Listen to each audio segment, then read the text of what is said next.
गत है मोहो एंटरटेनमेंट पर। अगर आप नए हैं तो सब्सक्राइब करना ना भूलें।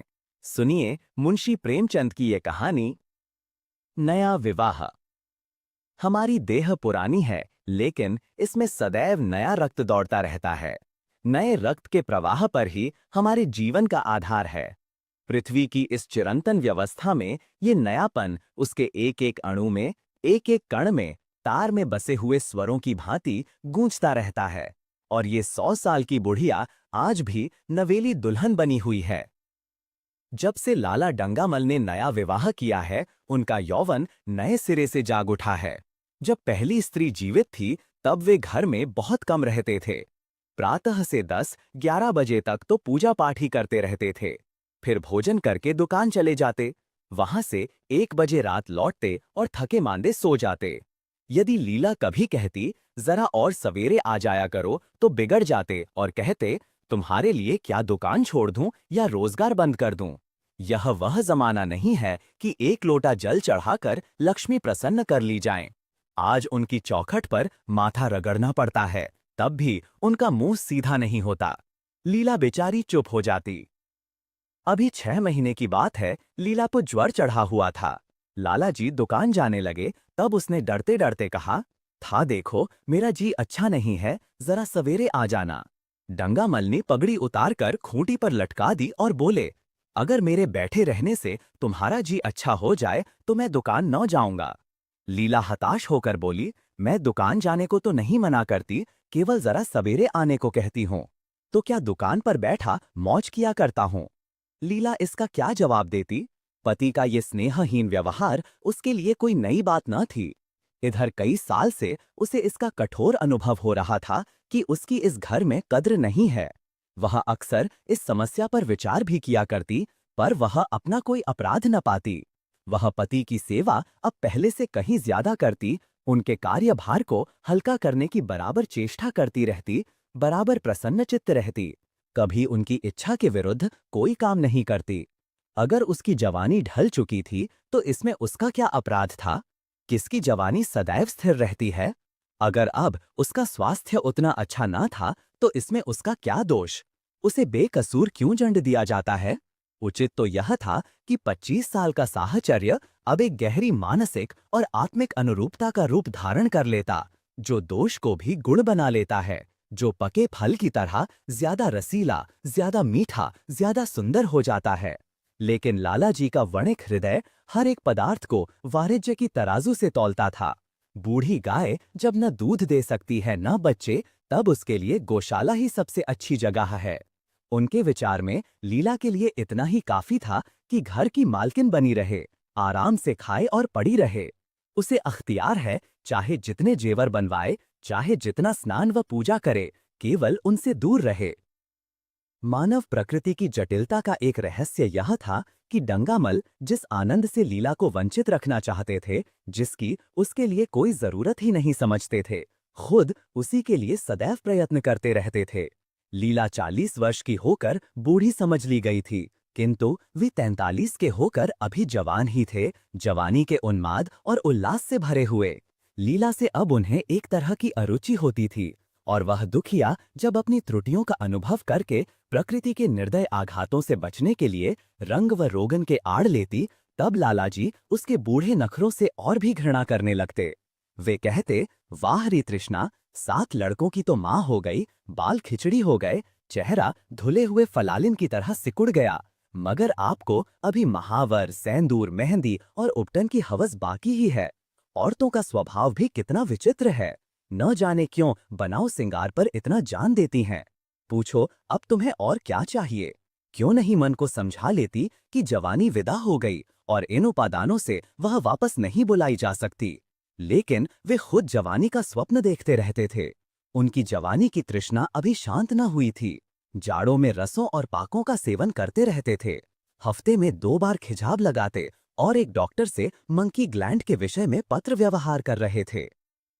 लीला ने उन्हें असमंजस में देखकर कातर स्वर में पूछा, कुछ बतला सकते हो, कै बजे आओगे। लाला जी ने शांत भाव से पूछा, तुम्हारा जी आज कैसा है। लीला क्या जवाब दे। अगर कहती है कि बहुत खराब है, तो शायद वे महाशय वहीं बैठ जाएं और उसे जली कटी सुनाकर अपने दिल का बुखार निकालें। अगर कहती है कि अच्छी हूं, तो शायद निश्चिंत होकर 2 बजे तक कहीं खबर लें। इस दुविधा में डरते डरते बोली, अब तक तो हल्की थी, लेकिन अब कुछ भारी हो रही है। तुम जाओ, दुकान पर लोग तुम्हारी राह देखते होंगे। हाँ, ईश्वर के लिए 1-2 न बजा देना। लड़के सो जाते हैं, मुझे जरा भी अच्छा नहीं लगता, जी घबराता है। सेठ जी ने अपने स्वर में स्नेह की चाशनी देकर कहा, 12 बजे तक आ जरूर जाऊंगा। लीला का मुख धूमिल हो गया। उसने कहा, 10 बजे तक नहीं आ सकते? 11:30 से पहले किसी तरह नहीं। नहीं, 10:30? अच्छा, 11 बजे। लाला वादा करके चले गए, लेकिन 10 बजे रात को एक मित्र ने मुजरा सुनने के लिए बुला भेजा। इस निमंत्रण को कैसे इनकार कर देते? जब एक आदमी आपको खातिर से बुलाता है, तब यह कहाँ की भलमनसाहत है कि आप उसका निमंत्रण अस्वीकार कर दें। लालाजी मुजरा सुनने चले गए। 2 बजे लौटे। चुपके से आकर नौकर को जगाया और अपने कमरे में आकर लेट रहे। लीला उनकी राह देखती, प्रति क्षण विकल वेदना का अनुभव करती हुई न जाने कब सो गई थी। अंत को इस बीमारी ने अभागिनी लीला की जान ही लेकर छोड़ा। लालाजी को उसके मरने का बड़ा दुख हुआ। मित्रों ने संवेदना के तार भेजे। एक दैनिक पत्र ने शोक प्रकट करते हुए लीला के मानसिक और धार्मिक सद्गुणों को खूब बढ़ाकर वर्णन किया। लालाजी ने इन सभी मित्रों को हार्दिक धन्यवाद दिया और लीला के नाम से बालिका विद्यालय में 5 वजीफे प्रदान किए तथा मृतक भोज तो जितने समारोह से किया गया, वह नगर के इतिहास में बहुत दिनों तक याद रहेगा। लेकिन 1 महीना भी न गुजरने पाया था कि लालाजी के मित्रों ने चारा डालना शुरू कर दिया और उसका ये असर हुआ कि 6 महीने की विधुरता के तप के बाद उन्होंने दूसरा विवाह कर लिया। आखिर बेचारे क्या करते? जीवन में एक सहचरी की आवश्यकता तो थी ही, और इस उम्र में तो एक तरह से वह अनिवार्य हो गई थी। जब से नई पत्नी आई, लालाजी के जीवन में आश्चर्यजनक परिवर्तन हो गया। दुकान से अब उतना प्रेम नहीं था। लगातार हफ्तों न जाने में भी उनके कारोबार में कोई हर्ज नहीं होता था। जीवन के उपभोग की जो शक्ति दिन दिन क्षीण होती जाती थी, अब वह छींटे पाकर सजीव हो गई थी। सूखा पेड़ हरा हो गया था। उसमें नई नई कोपलें फूटने लगी थीं। मोटर नई आ गई थी। कमरे नए फर्नीचर से सजा दिए गए थे। नौकरों की भी संख्या बढ़ गई थी। रेडियो आ पहुंचा था और प्रतिदिन नए नए उपहार आते रहते थे। लालाजी की बूढ़ी जवानी जवानों की जवानी से भी प्रखर हो गई थी। उसी तरह जैसे बिजली का प्रकाश चंद्रमा के प्रकाश से ज्यादा स्वच्छ और मनोरंजक होता है। लालाजी को उनके मित्र इस रूपांतर पर बधाइयां देते, जब वे गर्व के साथ कहते, भाई, हम तो हमेशा जवान रहे और हमेशा जवान रहेंगे। बुढ़ापा यहाँ आए तो उसके मुंह में कालिख लगाकर गधों पर उल्टा सवार करा के शहर से निकाल दें। जवानी और बुढ़ापे को न जाने क्यों लोग अवस्था से संबद्ध कर देते हैं। जवानी का उम्र से उतना ही संबंध है जितना धर्म का आचार से, रुपए का ईमानदारी से, रूप का श्रृंगार से। आजकल के जवानों को आप जवान कहते हैं। उनकी 1000 जवानियों को अपने 1 घंटे से भी ना बदलूंगा। मालूम होता है उनकी जिंदगी में कोई उत्साह ही नहीं, कोई शौक नहीं। जीवन क्या है? गले में पड़ा हुआ एक ढोल है। यही शब्द घटा बढ़ाकर वे आशा के हृदय पटल पर अंकित करते रहे थे। उससे बराबर सिनेमा, थिएटर और दरिया की सैर के लिए आग्रह करते रहते। लेकिन आशा को न जाने क्यों इन बातों में जरा भी रुचि न थी। वह जाती तो थी, मगर बहुत टाल टूट करने के बाद। एक दिन लालाजी ने आकर कहा, चलो आज बजरे पर बरिया की सैर करें। वर्षा के दिन थे। दरिया चढ़ा हुआ था। मेघमालाएं अंतर्राष्ट्रीय सेनाओं की भांति रंग बिरंगी वर्दियां पहने आकाश में कवायद कर रही थीं। सड़क पर लोग मल्लार और 12 मासा गाते चलते थे। बागों में झूले पड़ गए थे। आशा ने बेदिली से कहा, मेरा जी तो नहीं चाहता। लालाजी ने मृदु प्रेरणा के साथ कहा, तुम्हारा मन कैसा है जो आमोद प्रमोद की ओर आकर्षित नहीं होता? चलो जरा दरिया की सैर देखो। सच कहता हूँ, बजरे पर बड़ी बहार रहेगी। आप जाएं, मुझे और कई काम करने हैं। काम करने को आदमी है, तुम क्यों काम करोगी? महाराज अच्छा सालन नहीं पकाता। आप खाने बैठेंगे तो यूं ही उठ जाएंगे। आशा अपने अवकाश का बड़ा भाग लालाजी के लिए तरह तरह का भोजन पकाने में ही लगाती थी। उसने किसी से सुन रखा था कि एक विशेष अवस्था के बाद पुरुष के जीवन का सबसे बड़ा सुख रसना का स्वाद ही रह जाता है। लालाजी की आत्मा खेल उठी। उन्होंने सोचा कि आशा को उनसे कितना प्रेम है कि वह दरिया की सैर को उनकी सेवा के लिए छोड़ रही है। एक लीला थी कि मान ना मान चलने को तैयार रहती थी, पीछा छुड़ाना पड़ता था, खामखा सिर पर सवार हो जाती थी और सारा मजा किरकिरा कर देती थी। स्नेह भरे उलाहने से बोले, तुम्हारा मन भी विचित्र है। अगर एक दिन सालन फीका ही रहा, ऐसा क्या तूफान आ जाएगा? तुम तो मुझे बिल्कुल निकम्मा बनाए देती हो। अगर तुम न चलोगी तो मैं भी न जाऊंगा। आशा ने जैसे गले से फंदा छुड़ाते हुए कहा, आप भी तो मुझे इधर उधर घुमा घुमा कर मेरा मिजाज बिगाड़ देते हैं। ये आदत पड़ जाएगी तो घर का धंधा कौन करेगा? मुझे घर के धंधों की रत्ती भर भी परवाह नहीं, बाल की नोक बराबर भी नहीं। मैं चाहता हूं कि तुम्हारा मिजाज बिगड़े और तुम गृहस्थी की चक्की से दूर रहो। और तुम मुझे बार बार आप क्यों कहती हो? मैं चाहता हूं तुम मुझे तुम कहो, तू कहो, गालियां दो, धौल जमाओ। तुम तो मुझे आप कह के जैसे देवता के सिंहासन पर बैठा देती हो। मैं अपने घर में देवता नहीं, चंचल बालक बनना चाहता हूं। आशा ने मुस्कराने की चेष्टा करके कहा, भला मैं आपको तुम कहूंगी? तुम बराबर वाले को कहा जाता है कि बड़ों को? मुनीम ने 1 लाख के घाटे की खबर सुनाई होती तो भी शायद लालाजी को इतना दुख न होता जितना आशा के इन कठोर शब्दों से हुआ। उनका सारा उत्साह, सारा उल्लास जैसे ठंडा पड़ गया।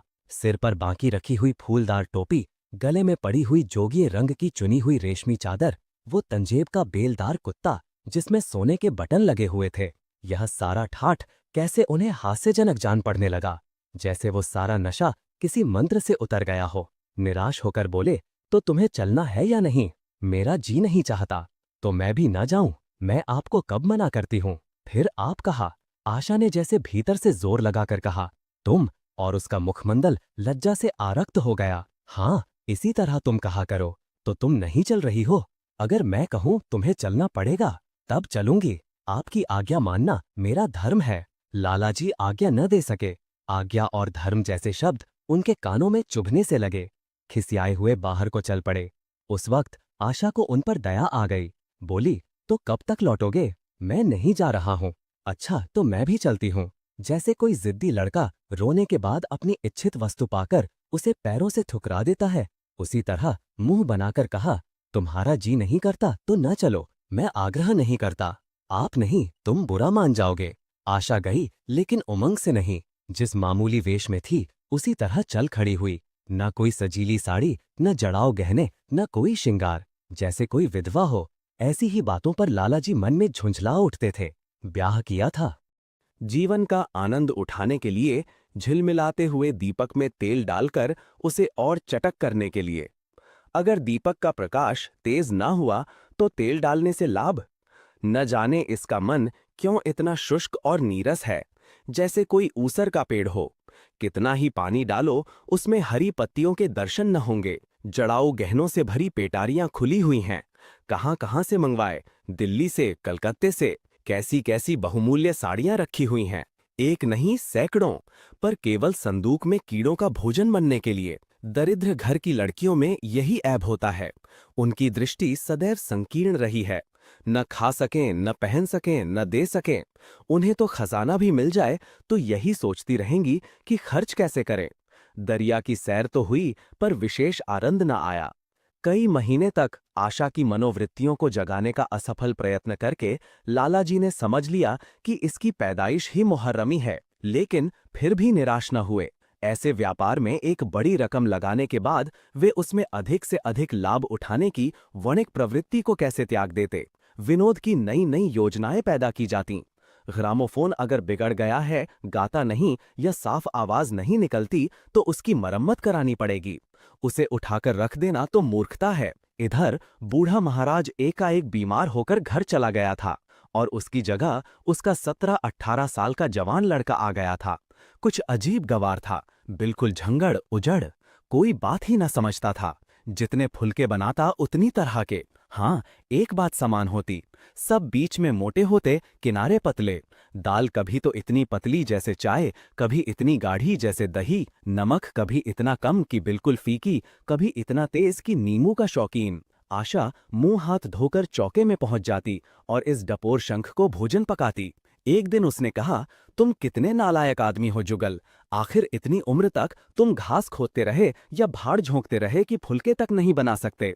जुगल आंखों में आंसू भरकर कहता, बहूजी अभी मेरी उम्र ही क्या है, 17वां ही तो पूरा हुआ है। आशा को उसकी बात पर हंसी आ गई। उसने कहा, तो रोटियां पकाना क्या 10-5 साल में आता है? आप 1 महीना सिखा दे बहूजी, फिर देखिए मैं आपको कैसे फुलके खिलाता हूँ कि जी खुश हो जाए। जिस दिन मुझे फुलके बनाने आ जाएंगे मैं आपसे कोई इनाम लूंगा। सालन तो अब मैं कुछ कुछ बनाने लगा हूँ, क्यों? आशा ने हौसला बढ़ाने वाली मुस्कुराहट के साथ कहा, सालन नहीं, वो बनाना आता है। अभी कल ही नमक इतना तेज था कि खाया ना गया, मसाले में कचाना आ रही थी। मैं जब सालन बना रहा था तब आप यहाँ कब थीं? अच्छा, तो मैं जब यहाँ बैठी रहूं तब तुम्हारा सालन बढ़िया पकेगा। आप बैठी रहती हैं तब मेरी अक्ल ठिकाने रहती है। आशा को जुगल की इन भोली बातों पर खूब हंसी आ रही थी। हंसी को रोकना चाहती थी पर वो इस तरह निकली पड़ती थी जैसे भरी बोतल उंडेल दी गई हो। और मैं नहीं रहती तब तो आपके कमरे के द्वार पर जा बैठता हूँ, वहां बैठकर अपनी तकदीर को रोता हूँ। आशा ने हंसी को रोककर पूछा, क्यों रोते क्यों हो? ये न पूछिए बहूजी, आप इन बातों को नहीं समझेंगी। आशा ने उसके मुंह की ओर प्रश्न की आंखों से देखा। उसका आशय कुछ तो समझ गई पर न समझने का बहाना किया। तुम्हारे दादा आ जाएंगे तब तुम चले जाओगे? और क्या करूंगा बहूजी, यहाँ कोई काम दिलवा दीजिएगा तो पड़ा रहूंगा। मुझे मोटर चलाना सिखा दीजिए, आपको खूब सैर कराया करूंगा। नहीं नहीं बहूजी, आप हट जाइए, मैं पतीली उतार लूंगा। ऐसी अच्छी साड़ी है आपकी, कहीं कोई दाग पड़ जाए तो क्या हो? आशा पतीली उतार रही थी। जुगल ने उसके हाथ से सणसी ले लेनी चाहिए। दूर रहो, फूहड़ तो तुम हो ही, कहीं पतीली पांव पर गिरा ली तो महीनों झींकोगे। जुगल के मुख पर उदासी छा गई। आशा ने मुस्कुराकर पूछा, क्यों, मुंह क्यों लटक गया सरकार का? जुगल रुआंसा होकर बोला, आप मुझे डांट देती हैं बहूजी, तब मेरा दिल टूट जाता है। सरकार कितना ही घुड़कें, मुझे बिल्कुल ही दुख नहीं होता। आपकी नजर कड़ी देखकर मेरा खून सर्द हो जाता है। आशा ने दिलासा दिया, मैंने तुम्हें डांटा तो नहीं, केवल यही तो कहा कि कहीं पतीली तुम्हारे पांव पर गिर पड़े तो क्या हो? हाथ ही तो आपका भी है, कहीं आपके ही हाथ से छूट पड़े तो। लाला डंगामल ने रसोई घर के द्वार पर आकर कहा, आशा जरा यहाँ आना, देखो तुम्हारे लिए कितने सुंदर गमले लाया हूँ, तुम्हारे कमरे के सामने रखे जाएंगे। तुम यहाँ धुएं धाकड़ में क्यों हलाकान होती हो? इस लड़के से कह दो कि जल्दी महाराज को बुलाए, नहीं तो मैं कोई दूसरा आदमी रख लूंगा। महाराजों की कमी नहीं है, आखिर कब तक कोई रियायत करे? गधों को जरा भी तमीज नहीं आई। सुनता है जुगल, लिख दे आज अपने बाप को। चूल्हे पर तवा रखा हुआ था। आशा रोटियां बेलने में लगी थी। जुगल तवे के लिए रोटियों का इंतजार कर रहा था। ऐसी हालत में भला आशा कैसे गमले देखने जाती?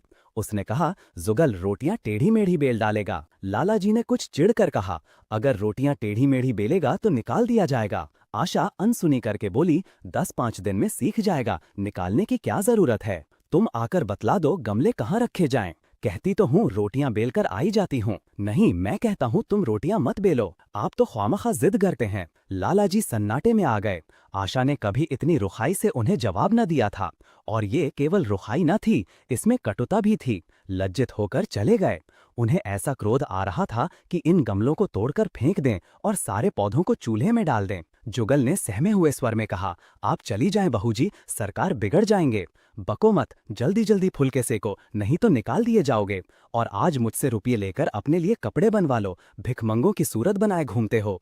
और बाल क्यों इतने बढ़ा रखे हैं, तुम्हें नाई भी नहीं जुड़ता। जुगल ने दूर की बात सोची, बोला, कपड़े बनवा लूं तो दादा को हिसाब क्या दूंगा? अरे पागल, मैं हिसाब में नहीं देने कहती, मुझसे ले जाना। जुगल काहिलपन की हंसी हंसा, आप बनवाएंगी तो अच्छे कपड़े लूंगा, खद्दर के मलमल का कुर्ता, खद्दर की धोती, रेशमी चादर, अच्छा सा चप्पल। आशा ने मीठी मुस्कान से कहा, और अगर अपने दाम से बनवाने पड़े तब तो कपड़े ही क्यों बनवाऊंगा। बड़े चालाक हो तुम। जुगल ने अपनी बुद्धिमत्ता का प्रदर्शन किया। आदमी अपने घर में सूखी रोटियां खाकर सो रहता है, लेकिन दावत में तो अच्छे अच्छे पकवान ही खाता है। वहां भी यदि रूखी रोटियां मिले तो वो दावत में जाए ही नहीं। ये सब मैं नहीं जानती। एक गाढ़े का कुर्ता बनवा लो और एक टोपी ले लो, हजामत के लिए 2 आने पैसे ऊपर से ले लो। जुगल ने मानकर कहा, रहने दीजिए, मैं नहीं लेता। अच्छे कपड़े पहनकर निकलूंगा तब तो आपकी याद आवेगी, सड़ियल कपड़े पहनकर तो और जी जलेगा। तुम स्वार्थी हो, मुफ्त के कपड़े लोगे और साथ ही बढ़िया भी। जब यहाँ से जाने लगूं तब आप मुझे अपना एक चित्र दीजिएगा। मेरा चित्र लेकर क्या करोगे? अपनी कोठरी में लगाऊंगा और नित्य देखा करूंगा। बस वही साड़ी पहनकर खिंचवाना जो कल पहनी थी, और वही मोतियों की माला भी हो। मुझे नंगी नंगी सूरत अच्छी नहीं लगती। आपके पास तो बहुत गहने होंगे, आप पहनती क्यों नहीं? तो तुम्हें गहने अच्छे लगते हैं? बहुत। लाला जी ने फिर आकर जलते हुए मन से कहा, अभी तक तुम्हारी रोटियां नहीं पकी जुगल। अगर कल से तूने अपने आप अच्छी रोटियां न पकाई तो मैं तुझे निकाल दूंगा। आशा ने तुरंत हाथ मुंह धोया और बड़े प्रसन्न मन से लाला जी के साथ गमले देखने चली। इस समय उसकी छवि में प्रफुल्लता की रौनक थी। बातों में भी जैसे शक्कर घुली हुई थी। लाला जी का सारा खिसियानापन मिट गया था। उसने गमलों को मुग्धा आंखों से देखा। उसने कहा, मैं इनमें से कोई गमला ना जाने दूंगी। सब मेरे कमरे के सामने रखवाना, सब। कितने सुंदर पौधे हैं, वाह! इनके हिंदी नाम भी मुझे बतला देना। लाला जी ने छेड़ा, सब गमले क्या करोगी? 10-5 पसंद कर लो, शेष मैं बाहर रखवा दूंगा। जी नहीं, मैं एक भी न छोड़ूंगी, सब यहीं रखे जाएंगे। बड़ी लालचिन हो तुम। लालचिन ही सही, मैं आपको एक भी न दूंगी। 2-4 तो दे दो, इतनी मेहनत से लाया हूं। जी नहीं, इनमें से एक भी न मिलेगा। दूसरे दिन आशा ने अपने को आभूषण से खूब सजाया और फिरोजी साड़ी पहनकर निकली। तब लाला जी की आंखों में ज्योति आ गई। समझे, अवश्य ही अब उनके प्रेम का जादू कुछ कुछ चल रहा है। नहीं तो उनके बार बार के आग्रह करने पर भी, बार बार याचना करने पर भी उसने कोई आभूषण न पहना था। कभी कभी मोतियों का हार गले में डाल लेती थी, वो भी ऊपरी मन से। आज वो आभूषणों से अलंकृत होकर फूली नहीं समाती, इतराई जाती है, मानो कहती हो, देखो मैं कितनी सुंदर हूं। पहले जो बंद कली थी वो आज खिल गई थी। लाला जी पर घड़ों नशा चढ़ा हुआ था। वे चाहते थे उनके मित्र और बंधु वर्ग आकर इस सोने की रानी के दर्शनों से अपनी आंखें ठंडी करें, देखें कि वो कितनी सुखी, संतुष्ट और प्रसन्न है। जिन विद्रोहियों ने विवाह के समय तरह तरह की शंकाएं की थीं, वे आंखें खोलकर देखें कि डंगामल कितना सुखी है। विश्वास, अनुराग और अनुभव ने चमत्कार किया है। उन्होंने प्रस्ताव किया, चलो कहीं घूम आएं, बड़ी मजेदार हवा चल रही है। आशा इस वक्त कैसे जा सकती थी? अभी उसे रसोई में जाना था, वहां से कहीं 12-1 बजे फुर्सत मिलेगी। फिर घर के दूसरे धंधे सिर पर सवार हो जाएंगे। सैर सपाटे के पीछे क्या घर चौपट कर दें? सेठ जी ने उसका हाथ पकड़ लिया और कहा, नहीं, आज मैं तुम्हें रसोई में न जाने दूंगा। महाराज के किए कुछ न होगा। तो आज उसकी शामत भी आ जाएगी। आशा के मुख पर से वो प्रफुल्लता जाती रही, मन भी उदास हो गया। एक सोफा पर लेट कर बोली, आज न जाने क्यों कलेजे में मीठा मीठा दर्द हो रहा है। ऐसा दर्द कभी नहीं होता था। सेठ जी घबरा उठे, यह दर्द कब से हो रहा है?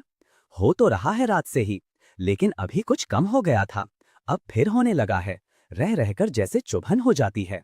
सेठ जी एक बात सोचकर दिल ही दिल में फूल उठे। अब वे गोलियां रंग ला रही हैं। राजवैद्य जी ने कहा भी था कि जरा सोच समझकर इनका सेवन कीजिएगा। क्यों ना हो, खानदानी वैद्य हैं। इनके बाप बनारस के महाराज के चिकित्सक थे। पुराने और परीक्षित नुस्खे हैं इनके पास। उन्होंने कहा, तो रात से ही यह दर्द हो रहा है? तुमने मुझसे कहा नहीं, नहीं तो वैद्य जी से कोई दवा मंगवाता। मैंने समझा था आप अच्छा हो जाएगा, मगर अब बढ़ रहा है। कहाँ दर्द हो रहा है? जरा देखो, कुछ सूजन तो नहीं है? सेठ जी ने आशा के आंचल की तरफ हाथ बढ़ाया। आशा ने शर्मा कर सिर झुका लिया। उसने कहा, यह तुम्हारी शरारत मुझे अच्छी नहीं लगती। मैं अपनी जान से मरती हूँ, तुम्हें हंसी सूझती है। जाकर कोई दवा ला दो। सेठ जी अपने पुंसत्व का यह डिप्लोमा पाकर उससे कहीं ज्यादा प्रसन्न हुए जितना राय बहादुरी पाकर होते। इस विजय का डंका पीटे बिना उन्हें कैसे चैन आ सकता था? जो लोग उनके विवाह के विषय में द्वेष में टिप्पणियां कर रहे थे, उन्हें नीचा दिखाने का कितना अच्छा अवसर हाथ आया है, और इतनी जल्दी। पहले पंडित भोलानाथ के पास गए और भाग्य ठोंक कर बोले, भाई मैं तो बड़ी विपत्ति में फंस गया। कल से उनके कलेजे में दर्द हो रहा है, कुछ बुद्धि काम नहीं करती। कहती है ऐसा दर्द पहले कभी नहीं हुआ था। भोलानाथ ने कुछ बहुत हमदर्दी न दिखाई। सेठ जी यहाँ से उठकर अपने दूसरे मित्र लाला फागमल के पास पहुंचे और उनसे भी लगभग इन्हीं शब्दों में यह शोक संवाद कहा। फागमल बड़ा शोहदा था, मुस्कुराकर बोला, मुझे तो आपकी शरारत मालूम होती है। सेठ जी की बाँछें खिल गईं। उन्होंने कहा, मैं अपना दुख सुना रहा हूं और तुम्हें दिल्लगी सूझती है। जरा भी आदमियत तुम में नहीं है। मैं दिल्लगी नहीं कर रहा हूं, इसमें दिल्लगी की क्या बात है? वे हैं कमसिन कोमलांगी, आप ठहरे पुराने लठैत, दंगल के पहलवान। बस अगर ये बात न निकले तो मूछें मुड़ा लूं। सेठ की आंखें जगमगा उठीं, मन में यौवन की भावना प्रबल हो उठी और उसके साथ ही मुख पर भी यौवन की झलक आ गई। छाती जैसे कुछ फैल गई। चलते समय उनके पग कुछ अधिक मजबूती से जमीन पर पड़ने लगे और सिर की टोपी भी न जाने कैसे बांकी हो गई। आकृति से बाघपन की शान बरसने लगी। जुगल ने आशा को सिर से पांव तक जगमगाते देखकर कहा, बस बहू जी, आप इसी तरह पहने ओढ़े रहा करें। आज मैं आपको चूल्हे के पास ना आने दूंगा। आशा ने नयन बाढ़ चलाकर कहा, क्यों, आज ये नया हुक्म क्यों? पहले तो तुमने कभी मना नहीं किया। आज की बात दूसरी है। जरा सुनो क्या बात है। मैं डरता हूं आप कहीं नाराज ना हो जाएं। नहीं नहीं, कहो, मैं नाराज ना होऊंगी। आज आप बहुत सुंदर लग रही हैं। लाला डंगामल ने असंख्य बार आशा के रूप और यौवन की प्रशंसा की थी, मगर उनकी प्रशंसा में उसे बनावट की गंध आती थी। वह शब्द उनके मुख से निकलकर कुछ ऐसे लगते थे जैसे कोई पंगु दौड़ने की चेष्टा कर रहा हो। जुगल के इन सीधे शब्दों में एक उन्माद था, नशा था, एक चोट थी। आशा की सारी देह प्रकंपित हो गई। तुम मुझे नजर लगा दोगे जुगल? इस तरह क्यों घूरते हो? जब यहाँ से चला जाऊंगा तब आपकी बहुत याद आएगी। रसोई पकाकर तुम सारे दिन क्या किया करते हो, दिखाई नहीं देते। सरकार रहते हैं इसीलिए नहीं आता। फिर अब तो मुझे जवाब मिल रहा है। देखिए भगवान कहाँ ले जाते हैं। आशा की मुख मुद्रा कठोर हो गई। उसने कहा, कौन तुम्हें जवाब देता है? सरकार ही तो कहते हैं तुझे निकाल दूंगा। अपना काम किए जाओ, कोई नहीं निकालेगा। अब तो तुम फुलके भी अच्छे बनाने लगे। सरकार है बड़े गुस्सेवर। 2-4 दिन में उनका मिजाज ठीक किए देती हूं। आपके साथ चलते हैं तो आपके बाप से लगते हैं। तुम बड़े मुंहफट हो, खबरदार जबान संभाल कर बातें किया करो। किंतु अप्रसन्नता का ये झीना आवरण उनके मनोरहस्य को न छिपा सका। वो प्रकाश की भांति उसके अंदर से निकल पड़ता था। जुगल ने फिर उसी निर्भीकता से कहा, मेरा मुंह कोई बंद कर ले, यहां यूं सभी यही कहते हैं। मेरा ब्याह कोई 50 साल की बुढ़िया से कर दे तो मैं घर छोड़कर भाग जाऊं, या तो खुद जहर खा लूं या उसे जहर देकर मार डालूं, फांसी ही तो होगी। आशा उस कृत्रिम क्रोध को कायम न रख सकी। जुगल ने उसकी हृदय वीणा के तारों पर मिज़राब की ऐसी चोट मारी थी कि उसके बहुत जब्त करने पर भी मन की व्यथा बाहर निकल आई। उसने कहा, भाग्य भी तो कोई वस्तु है, ऐसा भाग्य जाए भाड़ में। तुम्हारा ब्याह किसी बुढ़िया से ही करूंगी, देख लेना। तो मैं भी जहर खा लूंगा, देख लीजिएगा। क्यों बुढ़िया, तुम्हें जवान स्त्री से ज्यादा प्यार करेगी, ज्यादा सेवा करेगी, तुम्हें सीधे रास्ते पर रखेगी। ये सब माँ का काम है। बीवी जिस काम के लिए है उसी काम के लिए है। आखिर बीवी किस काम के लिए है? मोटर की आवाज आई। न जाने कैसे आशा के सिर का अंचल खिसककर कंधों पर आ गया। उसने जल्दी से अंचल खींचकर सिर पर कर लिया और ये कहती हुई अपने कमरे की ओर लपकी कि लाला भोजन करके चले जाएं, तब आना। आप सुन रहे थे मुंशी प्रेमचंद की लिखी कहानी नया विवाह। कैसी लगी ये कहानी कमेंट में बताएं और वीडियो को लाइक करें। देखते रहें मोहो एंटरटेनमेंट, सब्सक्राइब जरूर करें।